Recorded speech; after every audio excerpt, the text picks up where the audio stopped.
Hola, ¿qué tal? Soy Fermín. Soy originario de La Paz, Baja California Sur. Estudié física en la UNAM y después una maestría y un doctorado interdisciplinario en agua, salud y desarrollo en la Universidad de California en Berkeley. Por la sensibilidad de mi papá y mamá a los temas sociales, desde chico crecí con ese interés, con esa sensación de que vivimos en un México con mucha injusticia. Soy director de Cántaro Azul, es una organización que empezamos, un colega y yo, en el 2006, o sea, ya hace 17 años. En realidad, antes de que fuéramos una organización, éramos un grupo de estudiantes. Y en este grupo de estudiantes, después de haber visto cómo pues, la gente seguía consumiendo agua contaminada y eso les afectaba a su salud, nos llamó mucho la atención de decir, aquí hay un reto que no se está atendiendo, la calidad del agua. Llevo ya 9 años viviendo acá en San Cristóbal de las Casas con mi familia. Me encanta viajar, en particular conocer como la tradición de los espacios a donde voy.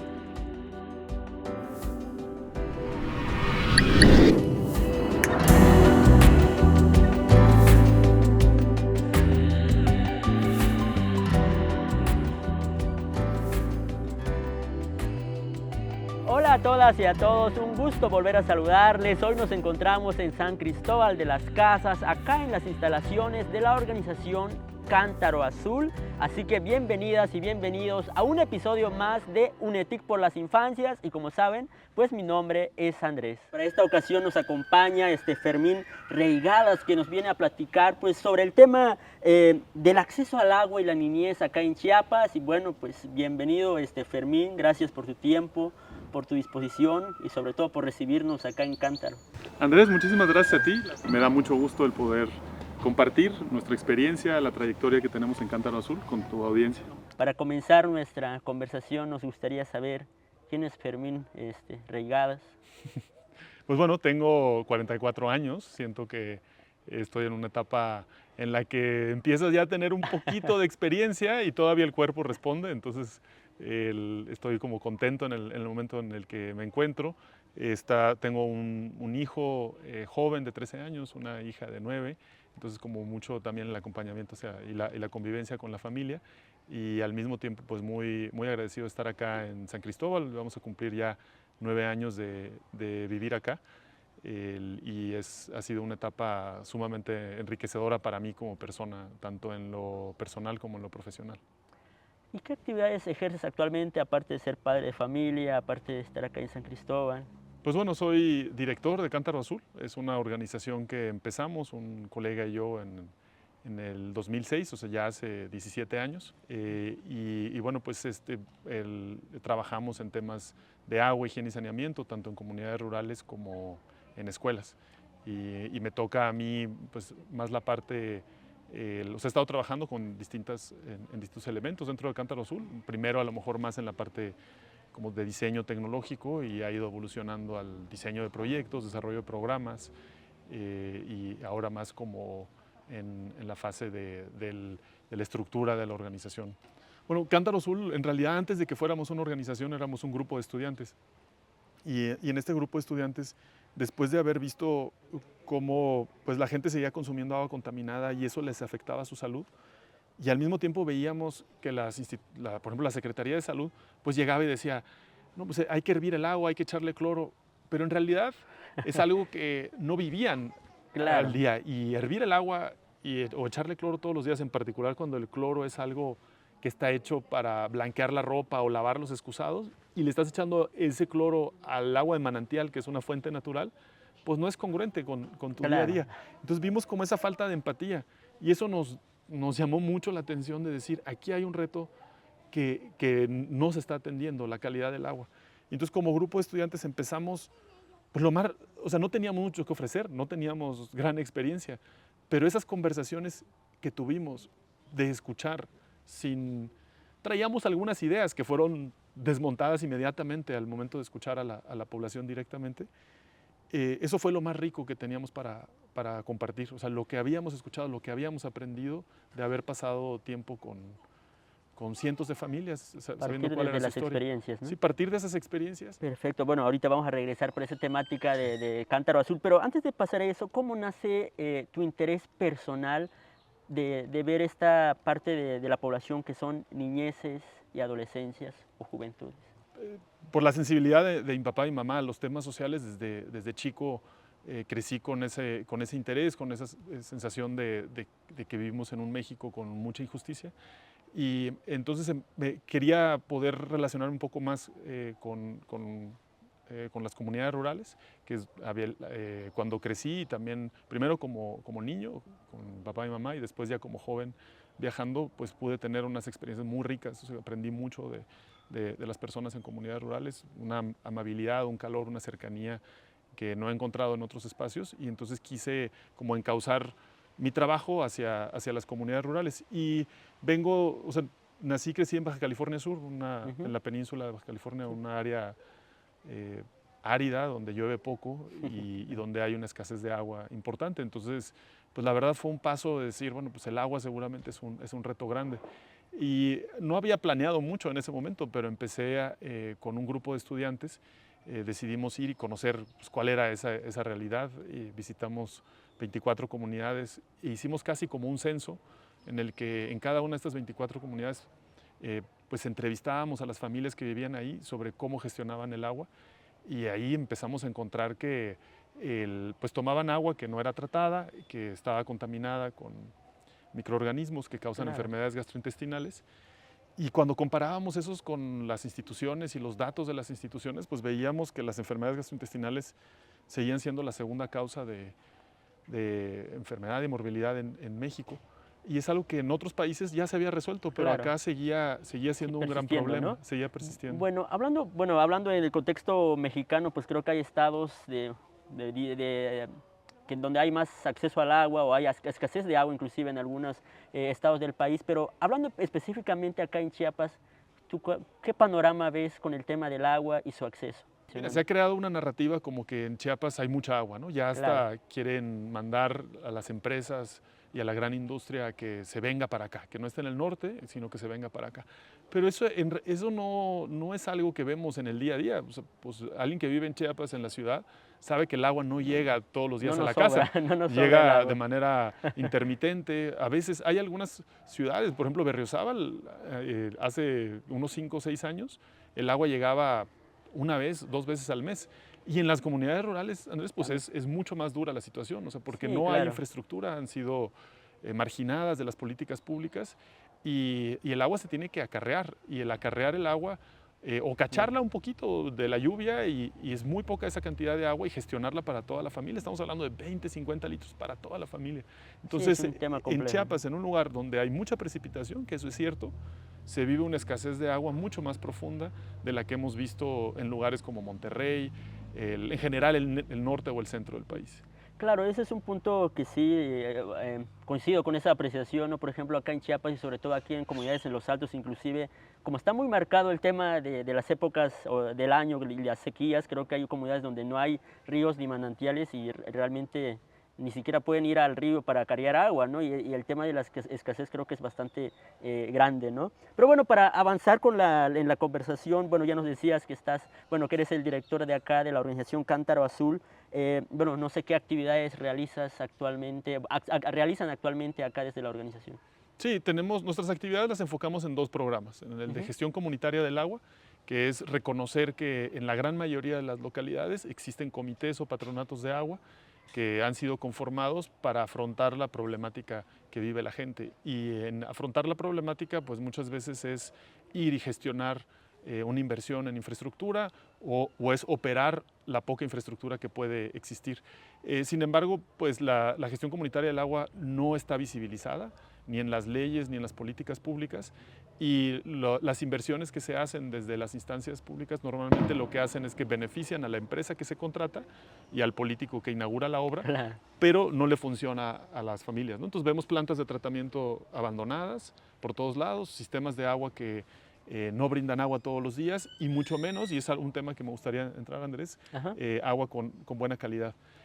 Por otro lado, tenemos el programa de agua segura en escuelas, en el cual trabajamos con la comunidad educativa, especialmente con niñas y niños de quinto y sexto de primaria, pero digamos también con el personal de la escuela, padres y madres de familia, para por un lado, entender cuál es su problemática de agua, higiene y saneamiento, y llevar acciones que son congruentes para la escuela y que tienen una perspectiva de sostenibilidad, como la captación de agua de lluvia, el almacenamiento seguro, la desinfección, también la creación de ambientes saludables, que todo eso busca que se generen hábitos que mejoren la calidad de vida y la salud de las niñas y los niños en una etapa crítica de su vida.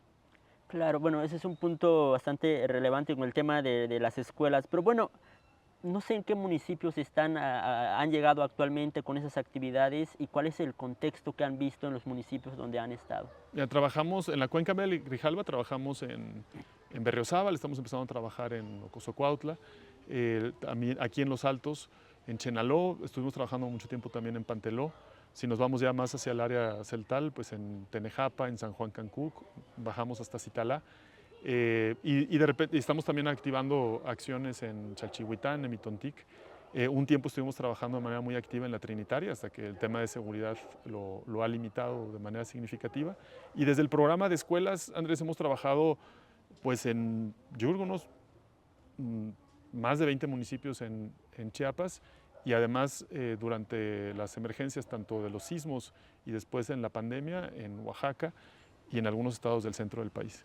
Órale, entonces el trabajo no solamente es acá en Chiapas, sino en otros estados de la República. Buscamos concentrarnos acá en Chiapas. Ajá. Porque hay una gran necesidad y también porque tenemos un compromiso de trabajar a largo plazo y lograr que las acciones sean sostenibles y el impacto también sea sostenible. Y como te comentaba, los retos que encontramos sí, claro. Es que la mayoría de las escuelas y comunidades han sido abandonadas, olvidadas por parte de las instituciones públicas. Si bien en algún momento se pudo haber implementado alguna infraestructura, esa infraestructura se transfirió sin ningún mecanismo de seguimiento, de fortalecimiento o de corresponsabilidad, cuando el Estado tiene la obligación del cumplimiento del derecho humano al agua y al saneamiento y muchos derechos asociados también al agua. Entonces esta marginación, esta exclusión y este abandono es el que ha creado unas condiciones que son muy duras y en particular para los pueblos originarios y en particular para las infancias. Las enfermedades gastrointestinales, que gran mayoría de ellas se producen por el consumo de agua contaminada con microorganismos, esos microorganismos vienen de las excretas de alguien que estaba enfermo o enferma, y al no haber mecanismos de tratamiento del agua, acaban en las fuentes de agua. Y quienes toman esa agua, bueno, pues niñas y niños, y en la etapa en la que se van desarrollando, sufren enfermedades de diarrea muy seguidas, que son tan comunes que ya se han normalizado y muchas veces se ven como una etapa de la vida. Claro. Entonces uno puede llegar a platicar, oye, bueno, pues aquí tienen alguna enfermedad, y pues no, porque ya es algo que se ve como en el día a día, ya no se contempla como una cuando enfermedad. Son niños, bueno, pues porque es un niño, es una niña y está en su etapa, ¿no? Entonces se ve como se han normalizado ciertas prácticas, por ejemplo, en el tema de la salud y todo eso. Entonces el reto aquí principal es que si creces con diarrea constante, pierdes los pocos nutrientes que te estás alimentando, y eso entonces hace que tu desarrollo sea limitado, desarrollo físico y cognitivo. El físico, pues digamos, no es algo, a menos de que quieras ser profesional en básquetbol, pues no importa la altura, ni nos debería de importar eso, pero el problema es que afecta también el desarrollo cognitivo, y eso pone en una desventaja enorme a quienes crecen bebiendo agua contaminada. Y si bien pues en una comunidad rural ya tienes una carencia de servicios bastante amplia, el que tengas un impacto ya directamente en tu cuerpo es como poner la pendiente todavía más empinada, y eso genera una de las desigualdades más profundas que tenemos en nuestro país. Y eso, a partir de esa desigualdad, pues también hay una serie de efectos mucho más grandes que acompañan a las personas el resto de su vida. Entonces, consideramos que es una de las injusticias más graves que hay. Es un problema que en otros países de América Latina fue atendido desde finales del siglo pasado, y que en México y en Chiapas no deberíamos de estar viendo este tipo de problemáticas. Ya sería un tema, debería de ser un tema superado, ¿no? Debería ser un tema superado, y el que no lo sea debería ser de atención prioritaria por parte de las instituciones para resolverlo. Y ya hablando en el tema de las niñas, niños o adolescentes, te voy a invitar a que veamos un video de unos chicos, chicas que hablan sobre temas de la defensa del territorio del municipio de Chapultenango, y de ahí podemos, creo que, rescatar temáticas igual respecto al agua. Claro. Zapata vive, la lucha sigue. Zapata vive. lucha sigue. Zapata vive. La lucha sigue. Zapata vive, vive. La lucha sigue, sigue. Zapata vive, vive. La lucha sigue, sigue.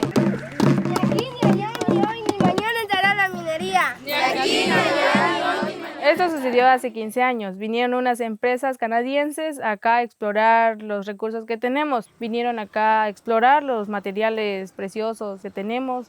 Querían sacar todo, querían meter sus máquinas acá. Justamente en el lugar que estamos es muy verde, hay aire fresco, no hay contaminación. Podemos ver que en las ciudades y en otros lugares hay demasiada contaminación y se nota mucho en el cielo, trae enfermedades en la piel y todo eso. Y pues yo creo que la minería tiene beneficios, pero tiene más consecuencias y creo que se debe evitar en este tipo de lugares.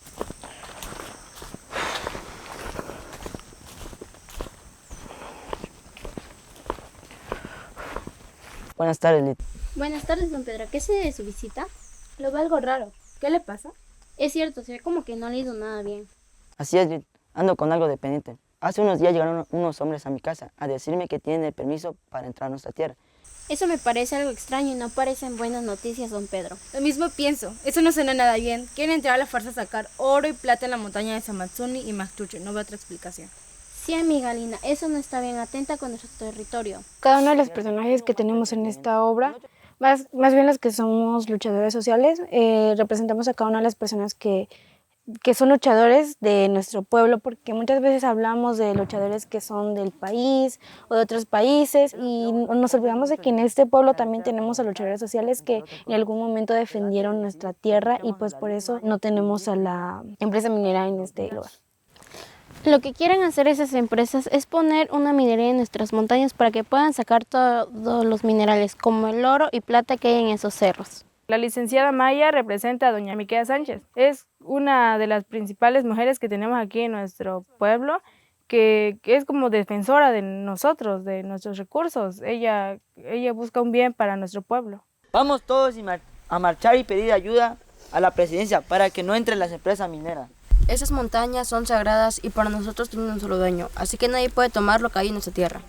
Hicimos esta obra para dar a entender a toda la gente que no conoce bien esta historia de la minería que entra a los pueblos, de lo que está bien pero está mal también, porque no es beneficiable que entre a una parte de la naturaleza, porque afecta también a todos los otros organismos que viven. Zapata vive. La lucha sigue. Zapata vive. La lucha sigue. Zapata vive. La lucha sigue. La mina extermina. La mina extermina. La mina extermina. La mina extermina. Sí me gustaría quizás ser un poco más de este personaje, adaptarme más a este personaje, que sea más como mi vida y en lo que, quizás no lo que yo me dedique, pero sí ser una luchadora social. Sí, la experiencia del teatro fue muy divertida porque a pesar de que no nos conozcamos tantos, las personas que teatraron, fue agarrándoles confianza y pues ya gracias a la obra de teatro ya tengo más amigos, se podría decir, más compañeros con quienes hablo y socializo más. Para mí la justicia es que nada, ni un crimen o lo que sucede en la minería, que no se quede impune, que debemos hablar sobre ese tema. Entonces yo creo que esa es la justicia. Nuestro futuro no se vende. Nuestro futuro no se vende. Nuestro futuro no se vende. Nuestro futuro no se vende. Nuestro futuro no se vende. Nuestro futuro no se vende.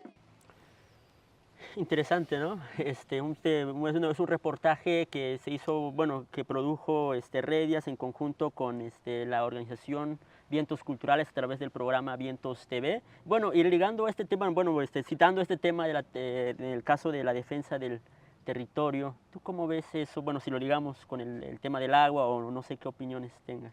Bueno, para empezar, creo que uno de los derechos que menos se respetan es el que está reconocido en el artículo 2 de la Constitución, en el que los pueblos originarios tienen derecho a gestionar los recursos naturales en el territorio que ocupan. La autodeterminación, ¿no? Es la autodeterminación y en específico sobre los recursos naturales, que es fundamental, sí, claro, para la construcción de una sociedad y de una sociedad, claro, de un pueblo originario. Si desmantelas el poder de toma de decisión sobre los recursos naturales, vas desmantelando a ese pueblo y lo vas asimilando. Y por eso, para que eso no suceda y respetar a los pueblos originarios, está ese artículo en la Constitución. Sin embargo, está muy lejos, no se ha hecho valer y está muy lejos de ser reconocido en la realidad. Pero sí es fundamental. También hay muchos debates sobre la propia gestión del agua y conociendo el trabajo en particular de la Copuda en los valles centrales de Oaxaca, para mí quedó muy claro que una de las pocas experiencias de gestión adecuada de un agua subterránea sucedió cuando claramente la institución nacional, la Conagua, que es la que es responsable de administrar el agua, no intervino y permitió que existiera una sobreexplotación, pues las concesiones que se le había asignado a las y los agricultores no servían de nada, nada más estaban en papel. En respuesta a eso, la gente se organizó, en este caso un pueblo originario, y tomando en cuenta este reconocimiento constitucional, decidieron crear sus propias normas, su propio mecanismo de organización y llevaron acciones muy importantes de infiltración, de recuperar pues, los ecosistemas, las cuencas de infiltración, de moderar de manera justa y equitativa el uso del agua y recuperaron el agua subterránea. Eso yo no lo he visto en algún otro acuífero o territorio en México. Siempre estamos hablando de cada vez más presión hídrica, cada vez más y sobreexplotación. Y es un ejemplo claro de que no se necesitan instituciones nacionales que supuestamente vengan con un expertise técnico, sino se requiere que los pueblos originarios tengan el derecho a gestionar sus recursos y tengan el derecho a equivocarse y aprender sobre eso. Claro. Y como ha sucedido también a nivel nacional, ¿no? Y bueno, aterrizando en el tema de la niñez o las adolescencias o inclusive juventudes, ¿cómo ustedes ven involucrados en todo este tema del agua, en el ámbito comunitario, bueno, en específico sobre las actividades que ustedes han llevado a cabo en las escuelas? Sí, en las escuelas hubo una evolución muy importante, ¿no? de trabajar primero con las y los adultos de la escuela, o sea, padres, madres de familia y el personal de la escuela como tal, pero nuevamente vimos que tanto por un lado por la rotación como porque tienen otro tipo de prioridades, pues era menos sostenible las acciones que se llevaban a cabo y también menos transformadora. Y cuando decidimos, bueno, poner a las infancias al centro de eso, pues vimos unos impactos, o sea, cómo se modificó el impacto de manera muy clara, tanto para la sostenibilidad de los espacios y los ambientes saludables que co-creábamos, como, por ejemplo, te puedo contar algunos casos en los que en Teopisca, en una de las escuelas, después de que arrancamos el programa de agua segura en escuelas, las niñas y los niños vieron que si podían administrar un sistema en donde se llenan garrafones y se llevan a cada uno de los salones y siempre tienen agua, pues dijeron, bueno, pues ¿qué otros problemas tenemos? Y vieron que se estaba utilizando mucho plástico, que se vendían refrescos y que eso estaban impactando también la salud, y hablaron con las cooperativas al interior de la escuela y hicieron una toma de acuerdo en la que ya no se usaran esos plásticos de un solo uso, antes de que fueran regulados por el Congreso, pues. Claro. Entonces es como si, y eso pues es como muy inspirador, o sea, si vemos, conscientes, ¿no? si vemos el trabajo del documental que muestras en la obra de teatro, como el nivel de profundidad al que llegan a reflexionar y la gran calidad con la que llegan a transmitir lo que está sucediendo, es algo muy parecido también a lo que se ve en las escuelas cuando las infancias se ponen al centro de identificar, planear y llevar acciones para resolver sus problemas. Sí, creo que es uno de la población, creo que relevante para poder hablar de estos, no sé si llamarlo cambios o bueno, sobre todo también estas acciones en pro de la vida comunitaria, en pro de la salud. Y también, bueno, ya nos mencionabas que primero comienza con los padres, luego van con los chicos. Lo que hacen con ellos son pláticas, son conversaciones, o cómo exactamente. Bueno, algo que ha sido muy importante es las niñas y los niños se motivan mucho a través del juego, ¿no? Entonces, algo que ha sido fundamental, y el equipo de Cántaro Azul generado mucha experiencia y tienen una gran capacidad es el crear material didáctico y lúdico. Entonces contamos pues en vez de entregar un documento en el que hay que leer cómo está la problemática del agua, no, pues es a través del juego, o sea, con actividades, con dibujos, que a través del juego se empieza a tratar el tema del agua. Ahí empieza a surgir cuáles son las problemáticas, cuáles son las posibles alternativas que se pueden llevar a cabo y que son adecuadas para la escuela. Entonces ahí se empiezan a involucrar todas las niñas y todos los niños de la escuela. Y a partir de ahí se empieza a identificar quiénes tienen más interés, quiénes también logran llevar a cabo algunas acciones a lo mejor un poco más técnicas o más de movilización del resto de sus compañeras y compañeros o de toda la comunidad educativa, y se van integrando comités. Y estos comités, los más activos son los de quinto y sexto, que pues llevan a cabo todo un trabajo para lograr que el resto de la escuela, en particular hablando de una primaria, pues puedan tener agua todos los días. Entonces a partir del juego, a partir de temas pedagógicos, empieza a emerger la acción y luego a sostener esa acción y luego pues se van dando de manera natural o a veces también estimulada por el equipo de escuelas, pues reflexiones que llevan mucho más allá del agua. Bueno, regresando de nueva cuenta a tus experiencias personales, laborales, ¿hay alguna historia que nos pudieras compartir, que hayas vivido o presenciado durante todo este andar en las actividades respecto al agua? Pues mira, cuando yo era un chavo, por ahí terminando la secundaria, empezando la preparatoria, andaba mucho en bicicleta y me fui con un amigo eran como 50 kilómetros, nos fuimos muy de madrugada y de ahí llegamos a una tiendita, todavía no abría, y pues como chavo que te gusta mucho el azúcar y vienes haciendo ejercicio, pues, bueno, pues vamos a comprar ahí unos gansitos, unos chocorroles y le tocamos, salió la señora que atendía la tiendita, nos vio y nos dijo, a ver, espera un tantito, y regresó y nos trajo unos platos con unos huevos estrellados, unas tortillas de harina hechas a mano, unos frijoles, y fue pues una de las lecciones más grandes de mi vida. En ese momento no pensé tanto en la parte de los alimentos,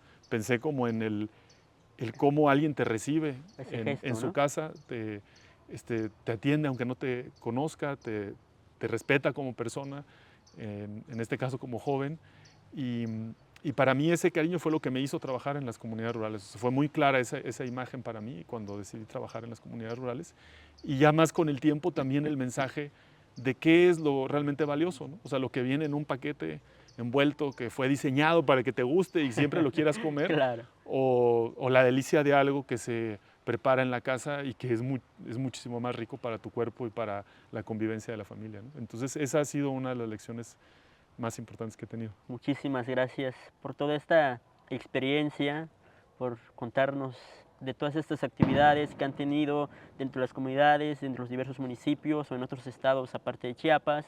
Bueno, pues no me queda más que agradecerles y reconocer la ardua labor que estás haciendo o que están haciendo desde la organización Cántaro Azul. Así que pues Fermín, muchísimas gracias. Gracias Andrés, gracias al equipo que colabora para hacer visible pues este trabajo, y gracias a Redias también por la invitación. Perfecto, muchísimas gracias. Igualmente pues agradecemos a todas y a todos quienes nos estuvieron acompañando, viendo o escuchando este nuevo episodio de UNETIC por las Infancias, y asimismo pues les quiero recordar e invitar a que pueden seguirnos a través de las redes sociales de la Red por los Derechos de las Infancias y Adolescencias en Chiapas, ya sea en Facebook, Twitter, Instagram, TikTok, YouTube, como con el @redias.chiapas, o igual pues pueden visitar nuestro sitio web redias.org. Y sin más, pues esto fue UNETIC, el espacio que nos une por las infancias.